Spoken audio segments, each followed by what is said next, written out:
चले जाएंगे। आप अभी जहाँ पे खड़े हो, ये पहले सीहाड़ गांव था। नाथ द्वारा इनके आने से पड़ा। औरंगजेब का जब हमला हुआ, मथुरा वृंदावन गिरिराज जी वहां से ये पलायन करते करते इस गांव में आए। बीच में बहुत सारे गांव पड़े, किसी भी राजा ने इनको शरण नहीं दी, क्योंकि सब औरंगजेब के अधीन हो गए थे।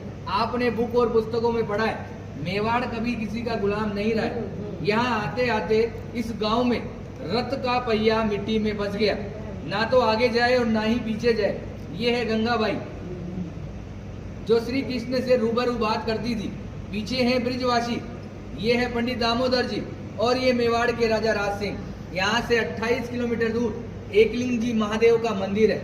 ये महादेव से डायरेक्ट बात करते थे, जैसे गंगाबाई श्री कृष्ण से बात करती थी, वैसे ये डायरेक्ट महादेव से बात करते थे।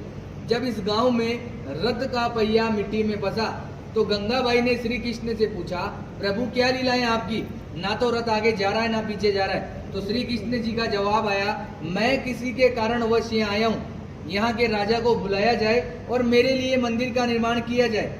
गंगाबाई ने ये बात पंडित दामोदर जी को बताई, और पंडित दामोदर जी ने मेवाड़ के राजा राज सिंह को बुलाया और कहा कि हमारे प्रभु पधारे, क्या इनको शरण मिल सकती है।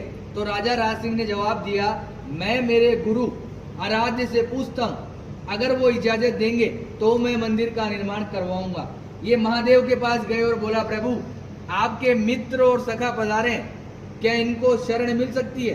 तो भोलेनाथ ने एक सुंदर सा जवाब दिया, मेवाड़ की जनता अगर इसके नखरे उठा ले तो ही इसी को रोकना है, अन्यथा जाने देना है, क्योंकि ये अलग अलग श्रृंगार करता है, 8 समय की झांकियां लेता है और अलग अलग भोग लेता है। घूम फिर के ये बात गंगाबाई के पास आई, और गंगाबाई ने श्री कृष्ण को बताया, प्रभु आपके लिए तो महादेव ऐसा ऐसा बोल रहे हैं। तो इन्होंने भी एक सुंदर सा जवाब दिया कि वो है बोला, नाम से भी बोला है, काम से भी बोला है। उसको तो 2 रुपए की राख लगाकर बैठा दो तो बैठा रहेगा, मगर मेरे नखरे वो जानता है। मैं मेवाड़ की जनता को वचन देता हूँ, मैं यहाँ का जल भी ग्रहण नहीं करूंगा।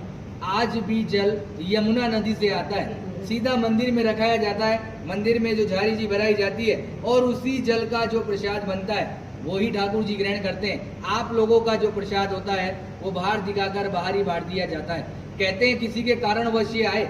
मीराबाई की कजन सिस्टर अजब कौर बाई साहब, इनके साथ पासे खेलती थी चौपट।